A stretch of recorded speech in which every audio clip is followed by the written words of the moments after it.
Hi, everyone. Welcome back to Pittsburgh Sportsline. Got a great show for you tonight. Big sports week.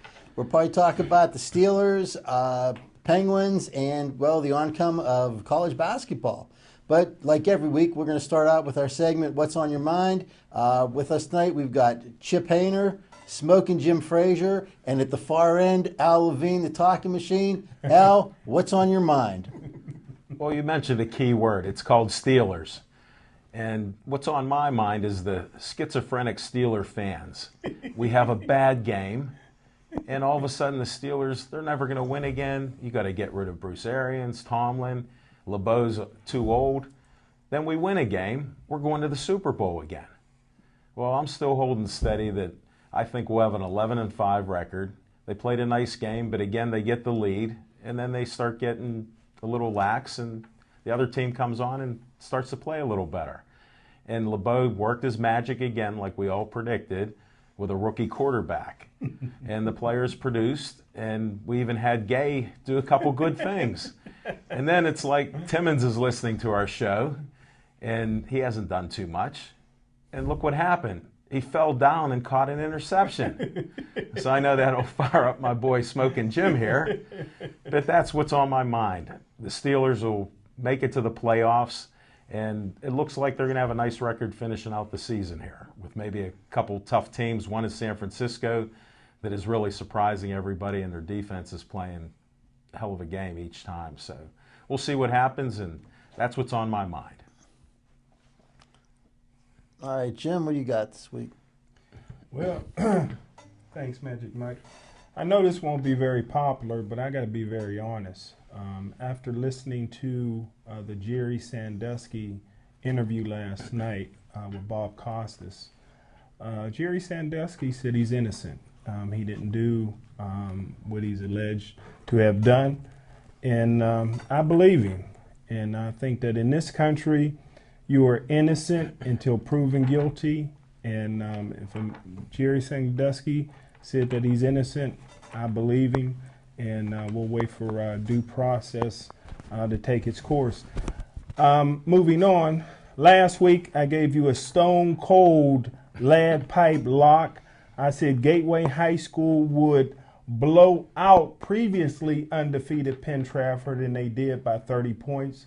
You deserve credit has to go to Russell Shell, the greatest running back football player Southwestern Pennsylvania history, state of Pennsylvania history, 9,000 career yards, 110 career touchdowns. That's almost 30 touchdowns a season.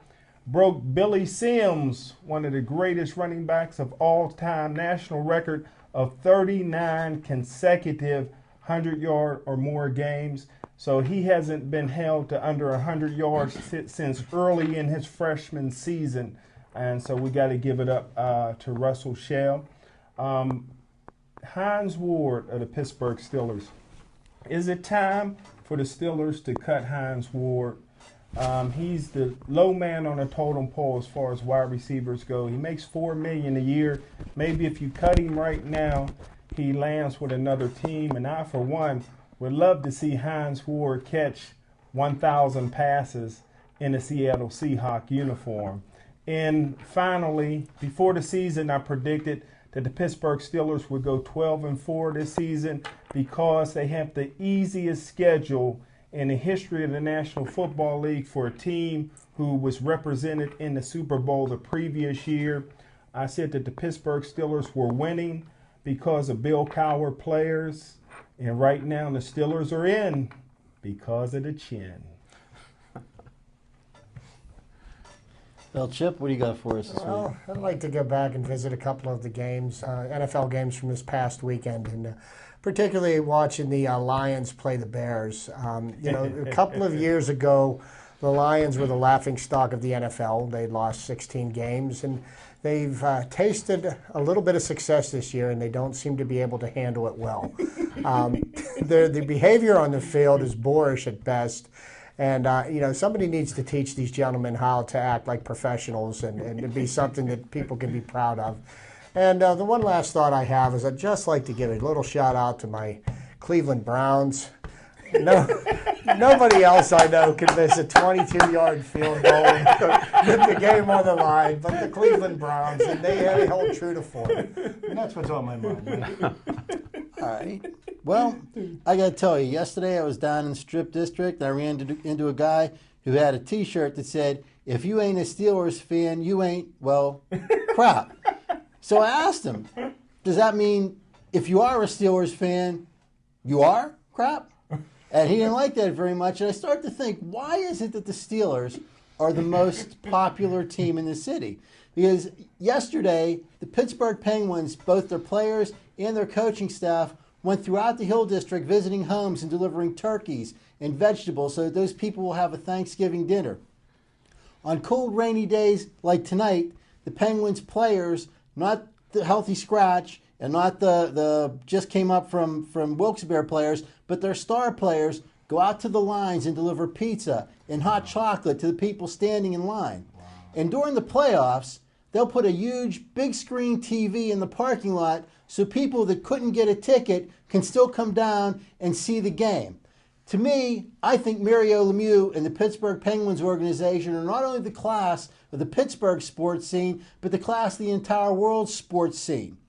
And while we're talking about class, you got to understand that class is a two-sided coin. There's a high-class organization like the Penguins, but on the other side, there's a lot of low class running around too. And today I'm thinking about the Occupy Wall Street movement. And you have to excuse me if I get a little bit out of the sports world, but the Occupy Wall Street movement has destroyed New York. It's destroyed Oregon. They're fighting with the police. They're raping girls. They're killing each other. And they're trashing up every place that they've gone to. Well, recently I've heard a rumor that the Occupy people are coming to Pittsburgh. They're going to occupy Pittsburgh. I'm going to give you a public service announcement, occupiers. My movement is called Liberate Pittsburgh. So you come down to Pittsburgh and you try to botch things up and especially try to block my path if I'm downtown. And well, let me tell you something. We're going to talk a little bit about college basketball tonight. And I'll tell you what, Louisville is not going to win the Big East. They're not going to win the national championship. But if we're downtown and you get in my way, I guarantee you Louisville is going to win that. I guarantee you that. Well, guys, what do you think? Hey, Mike, I got to interrupt you on the Occupy Pittsburgh thing. You're late. I was down there about 3 weeks ago. I'm on Fifth Avenue. I just got my hair cut at a Zazu salon down there, not to drop any names. And I come out, I'm walking down Fifth Avenue, and I hear chanting. And I hear noise like there's a little bit of a ruckus. Well, they're coming across Fifth Avenue. There's about 20 of them, maybe 24. So I just stand there to see what they're talking about. They were just chanting and walking around. They didn't look like too tough of a group there, Mike, but they're already here, and it's a small presence. So I don't know what their story is and what they're going to try to do. And they did go to PNC Bank to try to stir things up, and the police come in and they sort of straightened them out and told them that, you know, whatever you're doing, just go by the rules, and they did. So it was sort of peaceful here. Now, if they're going to bring some of these other people, your Louisville struggle or Louisville Bat will stop their struggle here. There's no doubt about it, because they're not very tough there, and there aren't that many of them. What we had before was a march and a one-day rally. No, they're talking about setting up their tents, their tent city and stuff all over the place. They're up, and Chip brings up a great point. They're already here. BNY Mellon is already giving them free space in their park. They're already up there. We'll take you up there after the show because they've been living there. No problem. They are there in tents. They said as long as they don't get in my way, it's not a big deal. But when they try to block my path, I'll beat them to death. Well, we may have some fun after the show, folks. Too bad you can't call in. Just give us an email at pittsburghsportsline@gmail.com. Well, anyway, we've already given them too much presence on our show. We started to talk a little bit about the Steelers. Let me tell you, when you start to make sports predictions, a lot of things can happen. First off, when I predicted that the Steelers wouldn't win the division, I didn't know that the Baltimore Ravens. Well, I got to tell you, I think that Jim Harbaugh has decided that the Steelers have a plan to let them win the division, and he's not going to cooperate. So he's going to outsmart the Steelers and lose to the Seattle Seahawks, probably the worst team in the league.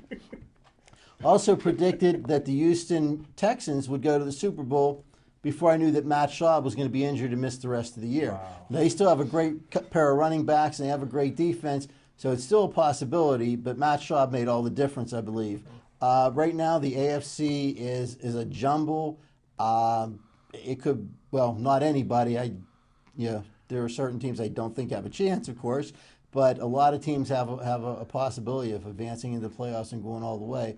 But like I said last week, again, doesn't matter who they send because all they are is a sacrificial lamb for any of 3 teams out in the NFC that will destroy anything that the AFC can send to them.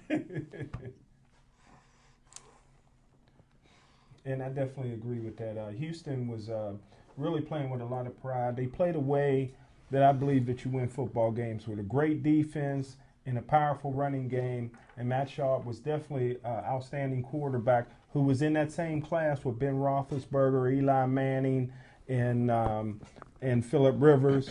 And the big bust that I predicted, J.P. Lossman for Buffalo was a bum. But, now they're going with Matt Leinart, who's already proven to be a bust. He doesn't want to play. He'll give up 2 or 3 interceptions a game. Turnovers hurt football teams. But Tyler Pelko, the former great player from Pitt and West Allegheny, always been a Steeler fan. Now he's going to be the starting quarterback for the Kansas City Chiefs.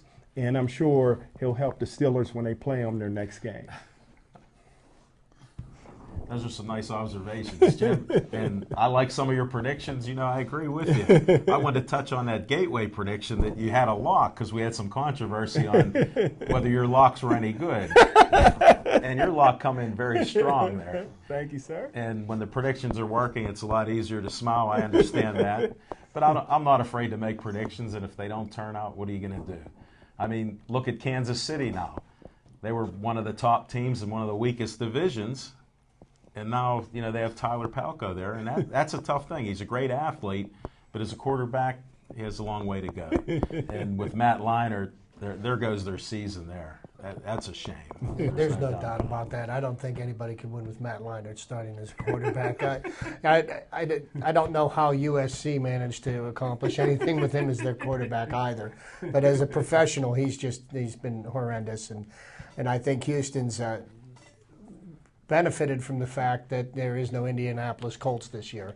Right. And to speak to the Indianapolis Colts, I really think that the MVP of the league this year should be a player that isn't even playing. I mean, Peyton Manning can mean that much to one team, and he hasn't played it down, and they haven't won a game since he's left. Hey, on that note, isn't it almost criminal that the team would promote that Peyton's coming back and he never even had a chance? Look how he was going to Europe for stem cells. I mean, that's a problem because you gear up all your fans for a team that was so great, and now look what happens there. I have a problem with ownership on that. And I give it up to Chip, too. It's hard. I mean, I would not argue with Peyton Manning getting MVP when he didn't even play. But another guy that I would put up for MVP is Tim Tebow. Denver can't win without Tebow. He's not going to the Pro Bowl, but he's definitely a winner. But all you guys who's out here, Indianapolis, you want to suck for luck. Listen, Andrew, Chuck and Duck Luck is proven to me a long time ago. I think he's a very average quarterback. I think he'll be a below average NFL quarterback. So if you want to suck for luck, watch what you ask for because you just might get it. Well, I don't know if Andrew Luck is the answer to any NFL team, but people badmouth Tebow a lot too, and he's helping Denver out. I guess you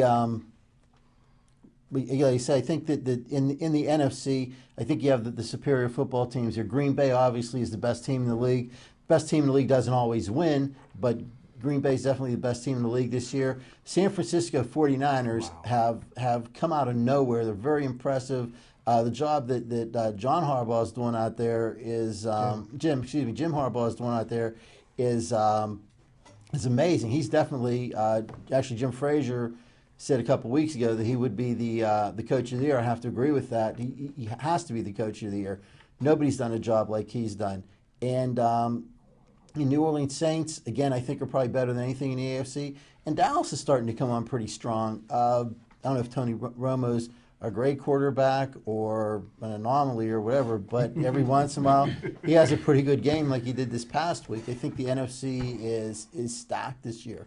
Well, I think Tony Romo has got one unique feature as an NFL quarterback. He has this innate ability to shoot himself in the foot. And that's ultimately Dallas's downfall. But, the thing that impressed me so much this past Sunday was the way the 49ers handled the Giants. And, and I know the Giants did have a chance to stay in the game at the end, and and Eli threw that big pick. But I keep waiting for the 49ers bubble to burst, but they just keep playing solid football, strong defense. They find a way to win every week. And I tell you what, a stat that nobody's talking about around the whole league, and this is something that you look at for anybody that don't think the San Francisco 49ers are for real, look at this stat. They have not given up a rushing touchdown all season long. That's all you need to know. And I think the Green Bay Packers are the class of the NFC, but don't count the San Francisco 49ers out. That defense is lights out. Patrick Willis is unbelievable linebacker. And as Chip said, Tony Romo has a habit of shooting himself in the foot. The only other NFL player that I know that does that is Plaxico Burress. All right, I have another one for you. How does the name Phillip Rivers sound to you with shooting himself in the foot? Wow. Multiple times with fumbles at the end, interceptions. I mean, I like him. He's a gutsy quarterback, but lately it's just been one mistake after another. And let's give it up to our warrior, our quarterback, Big Ben Roethlisberger, who I've said all along is one of the top 5 quarterbacks who've ever played this game. He has a fractured thumb. Imagine that. Let me tell you what. As no, we're going to hear drama queen. I make movies on the side. My next film coming up is going to be called Fun. And Ben, you know what? I need a drama queen. Give me a call. What did I tell you? That I called?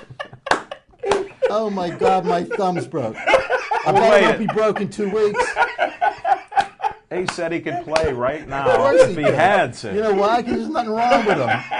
Well, then, did you hear his little comment on some humor? He took his one interview, and at the end of it, he said, why don't you guys go for Luck then as a quarterback? You could draft him. That was his little comment in one of his interviews. Yes. Wow. He was trying to have some humor to it, and it really didn't go over too well because it's like, you're the quarterback here. We're not trying to get rid of you. And he goes, well, you guys could go get Luck. And according to Jim, we don't want Luck. It wouldn't be any worse. Well.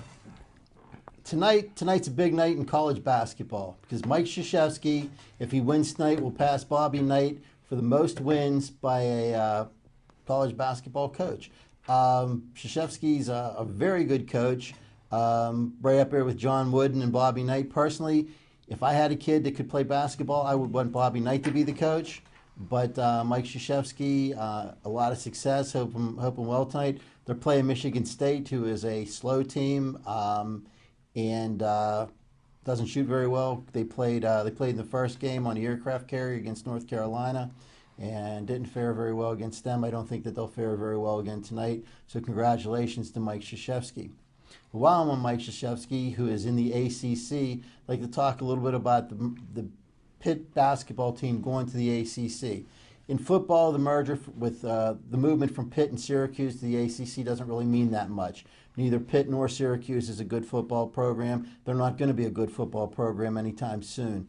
And to be honest, the ACC is not a very good football conference. They've got Florida State, they've got Miami. This year, Clemson's doing pretty good, but it's always a hit and miss kind of thing. On the other hand, basketball, Big East, I think, is right now the best basketball conference in the NCAA, and the ACC is probably second, possibly the SEC. But in the Big East, Pitt is a big basketball school. They're one of the class teams in the Big East. When they move to the ACC, they're going to be second runs behind North Carolina and Duke. Not necessarily that those are going to be better teams or better organizations, but those are the media darlings down there. When we start to talk about college basketball, the first thing that you have to know is one of the NCAA bylaws is that any preseason poll has to have some team from North Carolina ranked number one, either Duke or North Carolina, but you can't have a poll in the preseason while putting one of them number one. It's illegal. You get fined for that. So anyway, we have this coming up. Guys, what do you think about the basketball, college basketball this year? First, you got to talk about college basketball. There ain't going to be no NBA this year. The players decided they didn't want to take the offer that the owners made, and the owners aren't going to make another one. So they're pretty much done for right now. To be honest, I always like college basketball a little bit better anyway. Well, let me ask you this first, Magic, before you go to Chip. What is your feelings on Pitt moving from the Big East into the ACC? Would you have made that move because of how strong the basketball is in the Big East? I would not have made that move. Like you said, Pitt's not a football school anymore. Mm-hmm. There might have been a time when Pitt was a football school, but it's not anymore. Pitt's a basketball school, and that's where they're going to make their reputation. That's where they're going to draw people to come to their school. They're not going to get people to come because of the football team. They might get them because of the basketball team, and that's where they're going to make their money. When they're in the Big East with teams like Connecticut and with teams, Syracuse, when Syracuse was here, and the other teams in the Big East, Louisville, they're good basketball schools, and they were the class of that also. And you know what? They might not this year. They're going to be playing in the Big East, and probably not next year. They're supposed to be, but I think they'll probably get out of that.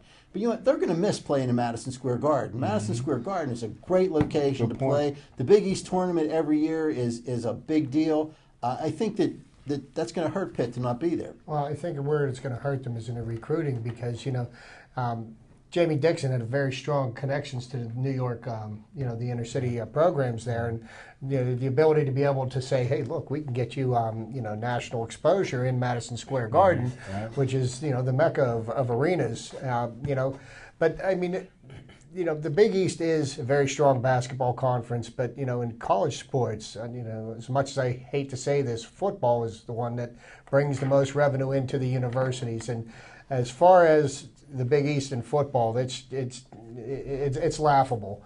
And Pitt had to make the move to the ACC, which it's going to be a little bit of a disappointment not to see them play in the Big East because the Big East basketball, without any question, is the best there is in the nation.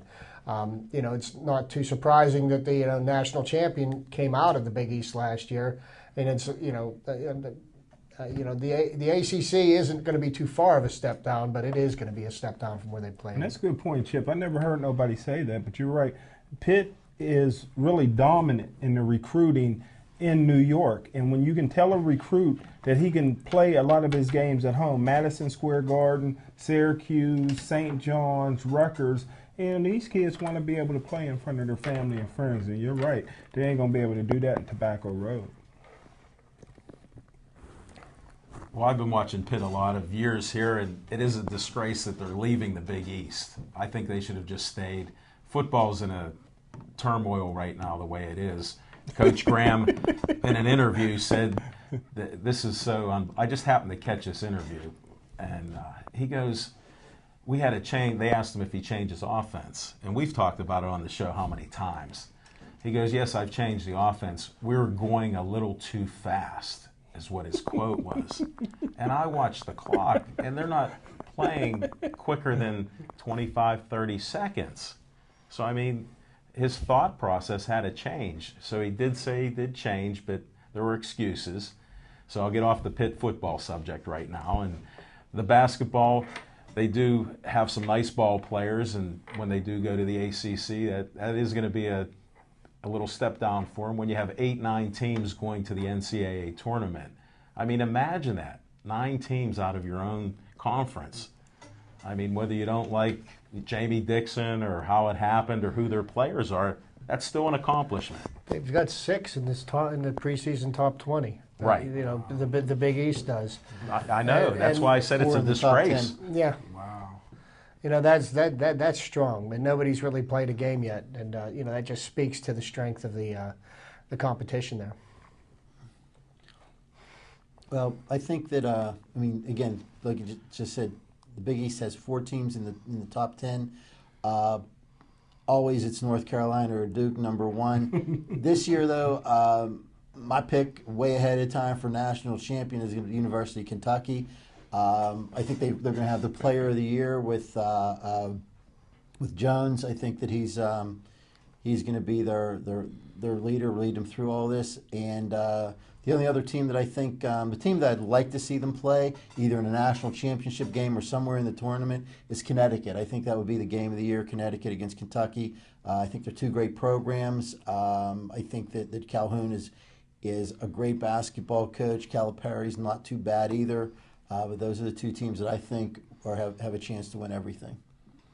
Wow, so Connecticut may win it in girls and guys basketball, huh? Yeah, what an accomplishment. But the thing that confuses me about the preseason, the rankings, and they say North Carolina's ranked number 1. Well, I think they should start the year off like Connecticut won the title. They're the defending champions, and the way I look at it is until they lose, they're still the defending champions. They're ranked number 4, but I mean, they start out with this clean slate. Why not rank them number 1 until they get knocked Chip, off? that's one of those things that we all think about. Why do they do that? But again, like Mike said, that's in the bylaws. And then it does sell a lot of advertising, because look at the ads on TV.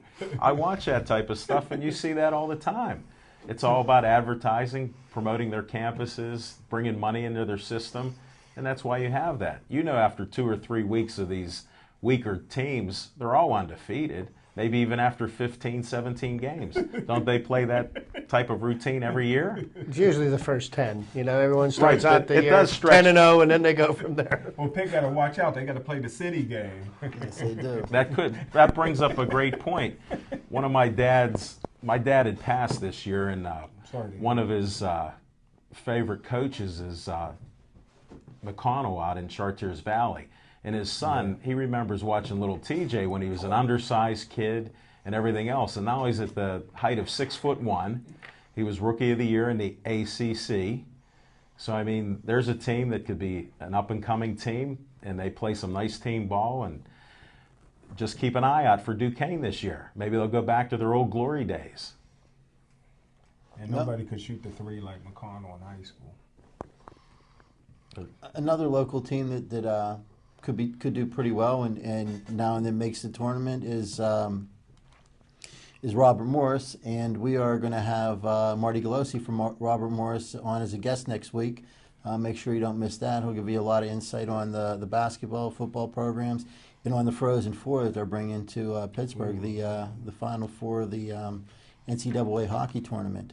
Speaking of tournaments, the NCAA basketball, even though it may not be as big a moneymaker as the football is, it's definitely put together much better than football is. No it has a question. tournament to decide the national championship. And as Jim brought up last week, or I guess maybe actually it was Chip 2 weeks ago, a team like Butler can get all the way to the championship game Yes. and play for the championship. Whereas Butler could go undefeated and beat everybody 100-0. They're never playing for the football championship. That's right. So I mean that's a much better way to do things. I think. Again, we have University of Pittsburgh. I think that Jamie Dixon is a very good basketball coach, and in fact, probably a good thing about going to the ACC is he can probably get a better look at a school that he'll probably be coaching next. He's when he outlives Pitt, he'd probably move on to a team like Duke if Krzyzewski should ever step down, or North Carolina or something like that. That's a step up for him from Pitt. And like I say, I think he's a good coach with a good future ahead of him, and he will move on soon. Mike Krzyzewski, the job at Duke might be there longer than Joe Paterno was at Penn State. Wow. Because he's he's just in that same situation. He's a guy who's bigger than the organization, bigger than the school, and maybe bigger than the sport, especially if he wins tonight and breaks that record. Well, his magic number is 903. Both him and Coach Knight have 902 wins. It was interesting to see the interview that they had. You have two guys with 1,804 wins in basketball sitting together. and it was unreal. They were reminiscing about their Army days when Coach Knight was the coach there, and he said Coach K wasn't a very good shot, but he was the point guard, and he ran the team very tightly and successfully. So, I mean, it was nice to hear some, history about him playing the sport, but 1,804 wins between two guys. That's unreal. And that just goes to show how great Bobby Knight is as a leader and as a man. Coach K comes under his umbrella, and don't forget his best friend, Bill Parcells, comes under his umbrella as well. And to speak to Mike's point, regarding the NCAA basketball tournament, I think that really epitomizes the, specialness of team sports, because you get a team, you get 5 good ball players, and they can beat a team that has one NBA caliber star who's out there running and gunning, trying to mug for commercials and stuff like that. And it's the people that play well as a unit that perform well, and subsequently a team like Butler can make it to the championship. And one other point to speak to it about Jamie Dixon. And Jamie Dixon, I think he's an absolutely great basketball coach, and what he's done with the Pitt basketball program in the Big East is pretty amazing. But I just wonder when he's going to be able to coach his team into the tournament. He gets his team to the tournament every year, and then somewhere in the second to third round, there's always a stumbling block for him that seems to be their albatross.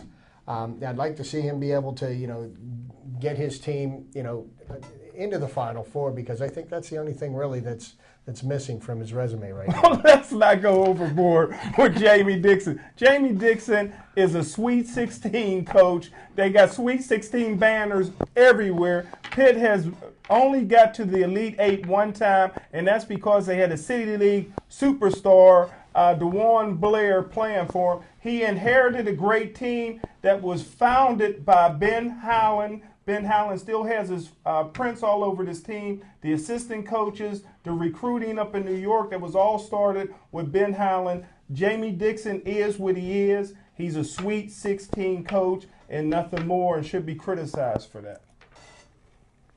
Well, Jim, I think you handled that criticism, don't you?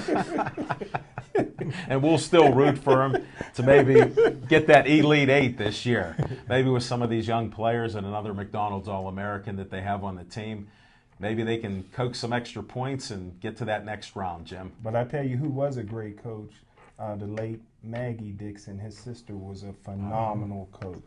And, and he does do some things in her memory, so I got to give him respect for that.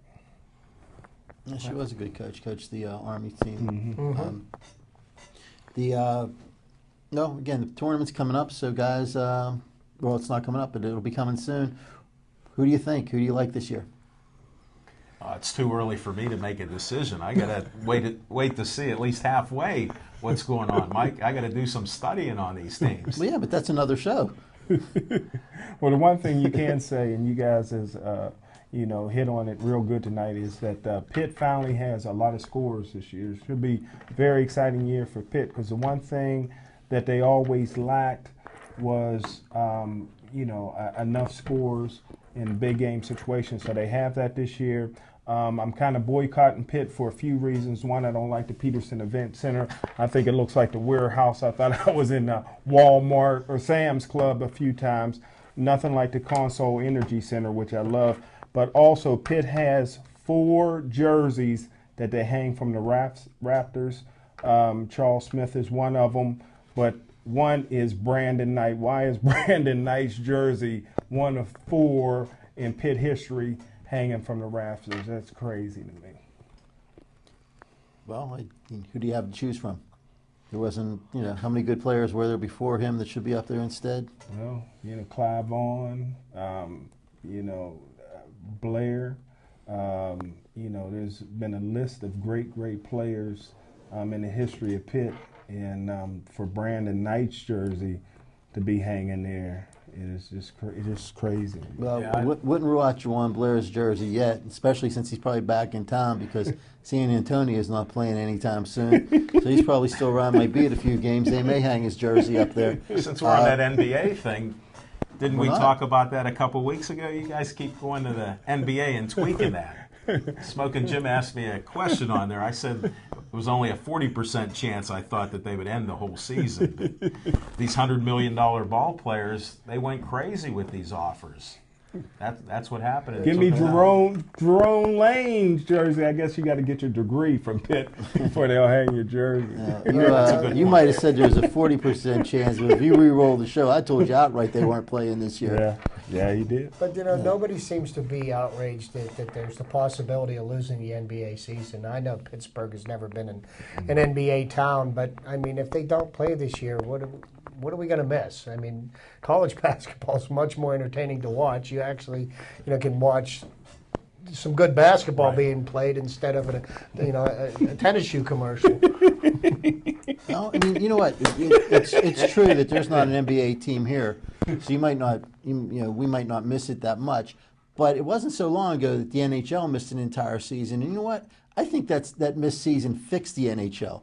That's every team now is competitive, whereas before there were certain teams that were going to win every year, be in the playoffs every year, a lot like baseball. Now with the salary cap the way it is, with the agreement that the NHL is able to work out, every team is able to be competitive, with the exception of the New York Islanders, which will never be competitive again. But that worked out well. I don't think that would be such a bad thing for the NBA to miss the season and break the union and don't let them come back. Don't come back until they set it the way it is that they're going to make it, so that every team can be competitive and the owners can make enough money and the players can make enough money. That's where they're arguing right now, is the players want 60% of the income. Well, I read an article a little while back where Billy Guerin was giving advice to the NBA players, and he was telling them that what the NHL did when they gave up the season. He said, don't make the same mistake that we made. Ultimately the NHL is a better place, but the players really lost. Really lost out on it because they lost a number of different benefits, and they lost an entire season of pay, and some guys that makes or breaks your career. I mean, if they're taking a year off, they're not the same people. Younger guys come up and they take guys' jobs. I mean, I think they're really what is it? Killing the goose that's laying the golden egg by even letting themselves get to the point where they just come to an agreement. The owners own the league, and the players play. They're like the equipment. They need to accept that and move forward. You guys, I agree with you there. And like I said, I've been a strong union man my whole life. But when unions become too strong, just like a business becomes too strong, then you have inequalities that come out of the system. Now, when you have 57% of the revenue going to the players, like their original contract is, I've stated that's too much. I thought a 50-50 deal is fair. If somebody wanted 51-49, I think you could compromise on it. When you have these big egos again and these multi-millionaires, remember, this is all, they live and they spend the money. I understand that.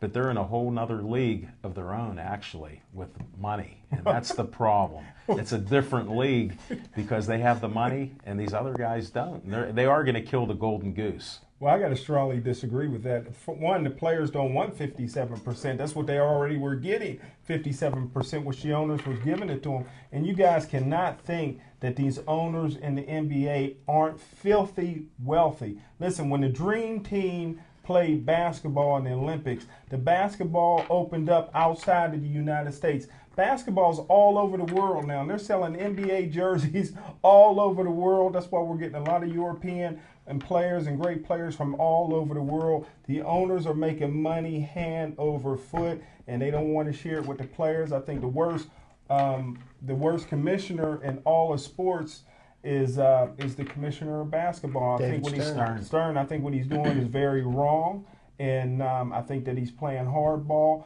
and it's not fair. Basketball has gone from a whole new level thanks to the Dream Team worldwide. But my thing is okay. The owners are making money hand over fist, and we all understand that, okay. But the players aren't walking around pinching pennies. They're getting paid buckets full of cash, too. I mean, how much is enough? You know, I mean, 57%. they make more money in a week than I'll make in a number of years. In a career. And they make more money in a year than I'll make in my lifetime. Because they have such an extravagant lifestyle, they need more and more. But if they were frugal, you could play 1 year and live 1,000 lifetimes. Never run out of That's money. like being a rock star. That's what they got, this rock star mentality with what happened here. And that deal was a compromise, the last time where they agreed on 57%. They wanted more. So I've been in negotiations. This is where it ends up. It's a compromise between both parties. You want to give them 49%. Well, no, I said 50-50 would be fine because this is an entertainment industry. I mean, that's what it become. Like you said, they're marketing all this stuff. They changed the jerseys. They changed the colors. They changed the cities. And Stern is one of the worst commissioners in history. He'll go down that way. Without question. He is causing this trouble. They could have reached a compromise. Whether it would have been somewhere between 50 and 57, the players even offered something like that I recall. So, I mean, cooler heads could have prevailed. Well, I'll tell you, it's easy to say, yeah, the owners are filthy rich, the players are filthy rich. One of the things you have to understand, though, is that the players are going to make what they're going to make, and the owners are taking a risk. If something happens and the arena's closed that night, whatever, there's a leak in the roof or whatever, if something happens and people don't come to that game, the owners lose money. The players never lose money. They have their contract, they're going to get paid that as long, in a lockout they're going to lose money, but if there's a game and they are there, whether they play or not, they're getting paid. If you get hurt and you don't play, or if you get arrested and you don't play or whatever, you still make that money. The owners take some risk, so I think that the owners should probably be on the upper side of the percentage of what's made. And remember, these guys they're playing a game. Right? It might be professional, but they're playing a game. The owners are the ones that have to market it. The owners are the ones that have to buy the new arenas or whatever. The owners take the risk that's involved with that. Now, as far as the union goes, first off, remember the immortal words of Patrick Ewing. We might make a lot of money, but we spend a lot of money too. I'm not sure that really matters, Pat, but I understand. But unions, they're good in a certain situation. For example, if you go down to the mills tomorrow and ask all those steel workers down there if they like the unions, and what they've done for. Oh wait, there aren't any steel workers anymore, are there? That's what a union will do for you. Well, only owners in professional sports that take a risk are the owners in the NHL and hockey because they don't have a TV contract. Football, those owners get $32 million before the season even starts. Basketball's the same way. Whether they have any home games or not, they're sitting on millions and millions of dollars because of the TV package. So the only true ownership that takes risks are in the NHL. NBA, the owners have no risk. Well, they also do another thing. They have different insurance that covers when, say, a catastrophe happens. They actually get money because they didn't have the game. And when there's a work stoppage, a lot of companies have insurance so they can make their same amount of money. They don't usually bring this up. Now, remember, a lot of these NBA owners are very wealthy from other businesses. So this isn't their main business. But they do protect their money with insurance in other ways. So that's just a little tip that you can research out there. Mark Cuban tell you that? No. No, he didn't, but he is a very smart and a good owner, and he's not afraid to pay the price to do business. Billionaire before he bought the Mavericks. Well, that's the point, but the idea is to stay a billionaire. There's an old joke. When I was in the horse business, there was a guy that had a very nice horse, Dragon's Lair, and they said, I forget Jeff's last name right now, but they said his dad is a millionaire. And they go, oh, that's great. And they go, no, he used to be worth $5 million because he got in the horse business, spent all that money. Wow. And that's what happens when these guys get into the business. They don't maintain their money. So I like for him to open up the books like the owner. But well, exactly. I agree with it. Jim, we're on that page. To get back to what Magic Mike says, it's only a game, so we have to talk about the WPIAL football. And I've been predicting the championships is 2 weeks away. Clareton is one of the more overrated teams that I've seen in a long time. They're getting ready to break almost every state record for consecutive games. But I'm predicting in Class A that Stowe Rocks Vikings will defeat Clairton handily, and it'll be the biggest upset in the state this year. Are you going to see the game live? I'll be there at Heinz Field, sitting in between. Drop some names. Come on. Pete Annamarino and the legendary Bradley coach was this Chuck Clausing. That's where I always sit in the press box between the two legends and try to learn something. But in Double A, I'm predicting that Jeanette will upset Aliquippa. In Triple A, it's a no-brainer. Central Valley, who combined two schools last year. They won it all last year. They're undefeated again this year. They got the best player in the state who's still playing ball since Russell Shell's out, and that's Robert Foster, who's a junior, true superstar. And then Quad A, that's still up for grabs, but I wouldn't be surprised as Upper St. Clair upset Central this week. Interesting. Those are some great picks, buddy. I wish I knew more about it and followed it. Although I did have somebody text me, and a guy texted me, sitting right next to me, about Russell Shell passing 9,000 yards. And then, by chance, I'm watching a game, and they said they're going to have the Hopewell game right after that. So I got to see the game. Wow. And see his touchdowns and his yardage. So thanks for the text. You're welcome. I do appreciate It that. may win 2 national championships with Russell Shell. Yeah, you gotta give credit where it's due. Nobody Todd knows Graham more. is the coach? Nobody knows more about high school football than Smoking Jim bring Frazier. Johnny And that's a Majors fact. back. No, Let me ask you something, Jim. What you skipped? What about the City League?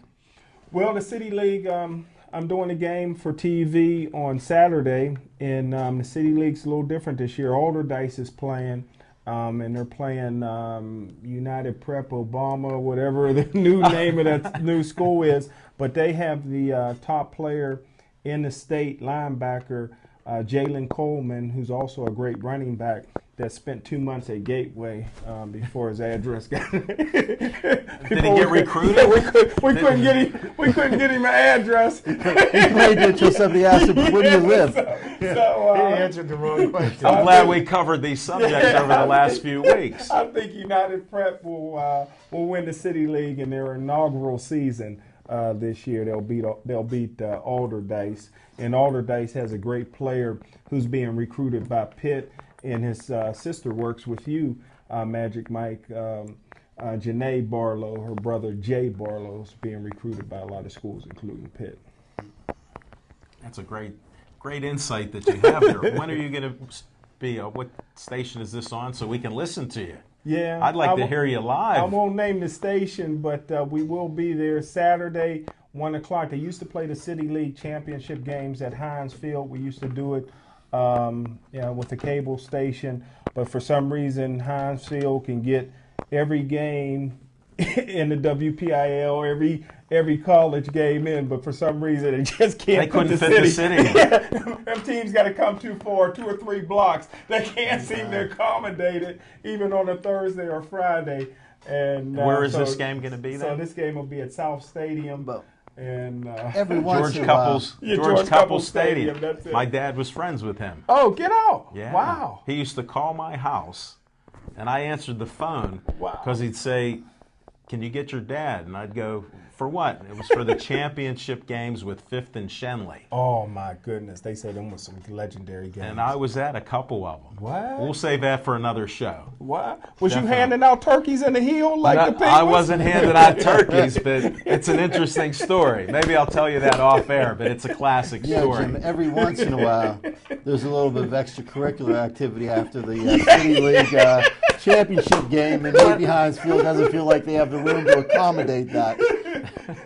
Well, I tell you what, a true story. 3 years ago, we do a game at Couple Stadium, and it's Oliver versus Shenley.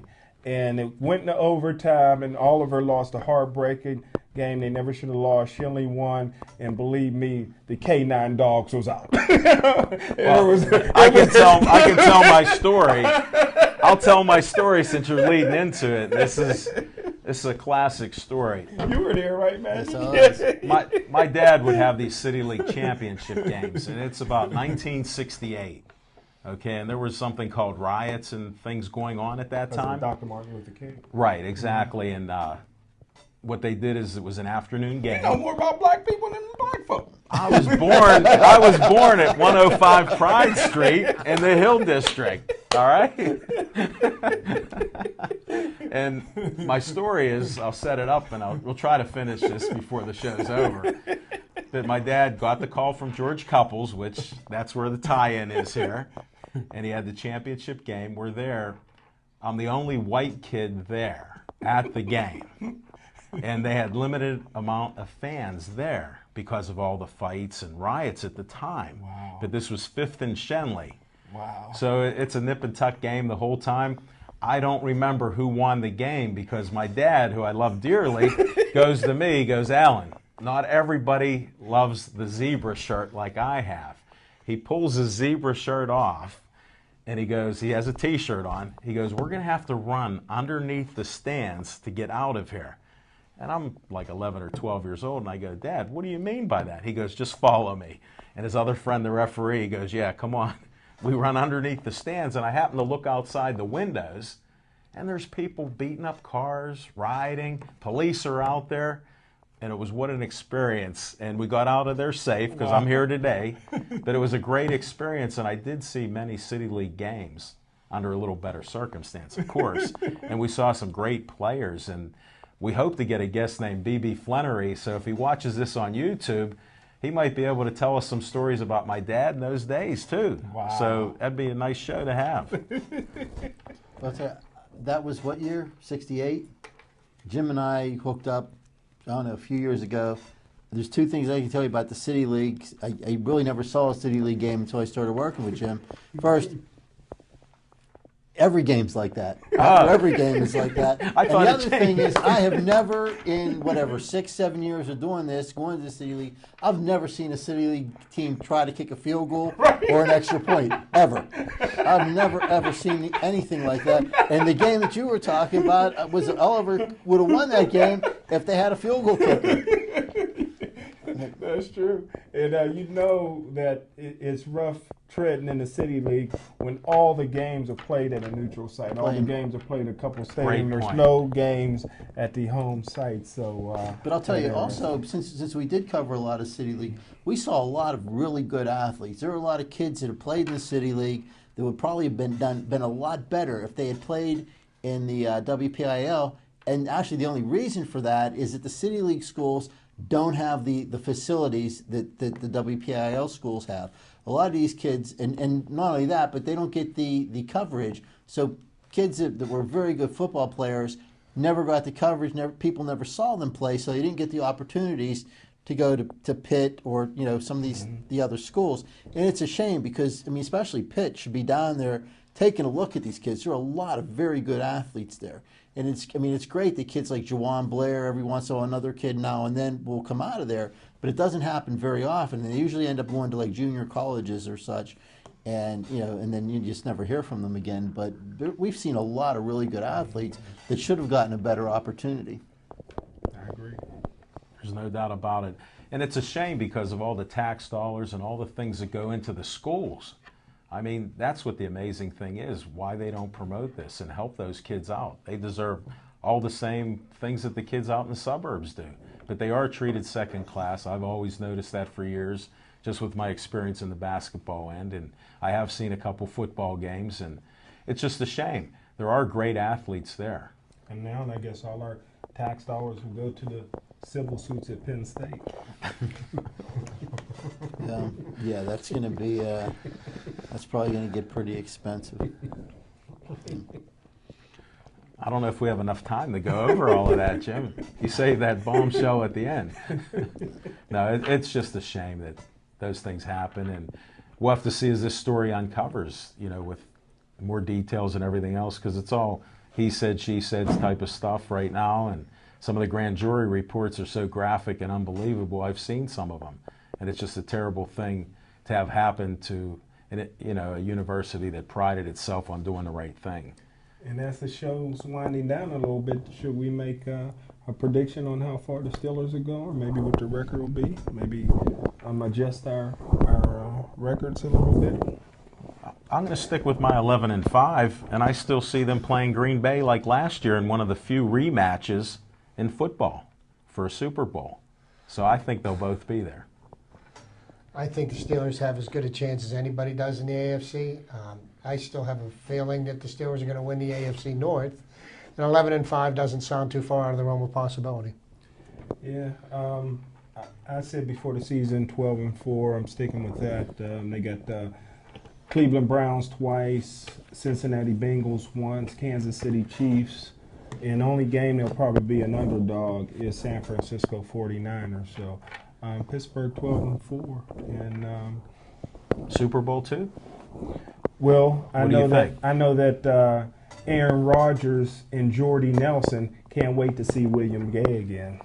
I got to agree with Jim. I'm going to go with 12-4 too.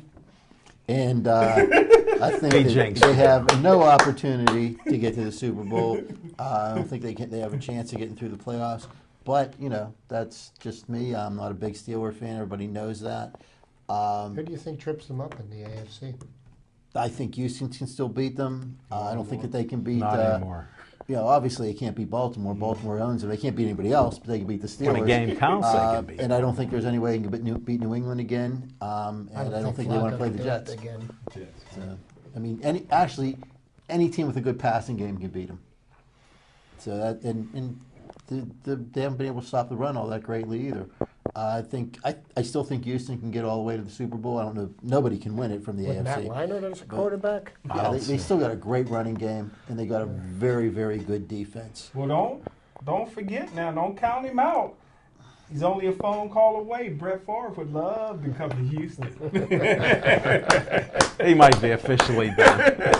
That might be too much for him. Hey, before we go, if anybody's listening to the Penguin game, text us and tell us what the Penguins are doing. Before you move on, though, Jim has a good point. Brett Favre did not go to training camp this year, and that's how he starts out all his great seasons. Great point, Mike. That's a great point. I was just trying to talk on your favorite sport, Mike. Penguins, before we end this here. Yep, You know, Penguins Sid have the Crosby Colorado did- Avalanche tonight. They started about half an hour ago, Right. and they're rolling. I'm sorry you stepped And the on you question there. everybody wants to know Sydney? is, when is Sid coming back? They said, That's maybe why I brought Friday, this up. I have never in my life badmouthed the Penguins, especially in public. When we get off the air, I'll give you my opinion on what's going on with that. Okay. Be interested to hear. But anyway, thanks for tuning in. It's been a great show. You guys have anything you want to close off with? This is the time. If not, please tune in next week. We're going to have Marty Galosi from Robert Morris College. I think he'll be a great guest to have. We've got a lot of good things coming from Robert Morris. Guys? And Pitt ain't out of it. High Octane is not out of it. They can still win the Big East and go to a BCS bowl. It'll be run and gun. It'll be run and gun. It'll be run and gun with Pitt. That's what we'll have. He already admitted. Coach Graham admitted that he had to change it. They were going too fast. Give Alabama a run for their money. I don't think anybody's out of the running in the Big East yet. And then, as a side note, what happened to Boise State? Didn't they lose? They did take a loss. I still think they're the best team in the country. Right. Well, we're going to have to close this down. We had a little side talk here for a while, and I want to thank everybody again for watching our show. And remember, we have an email address, pittsburghsportsline@gmail.com, and we're trying to get a phone hookup so some of you can call in and join in on the conversation. Thanks for your time.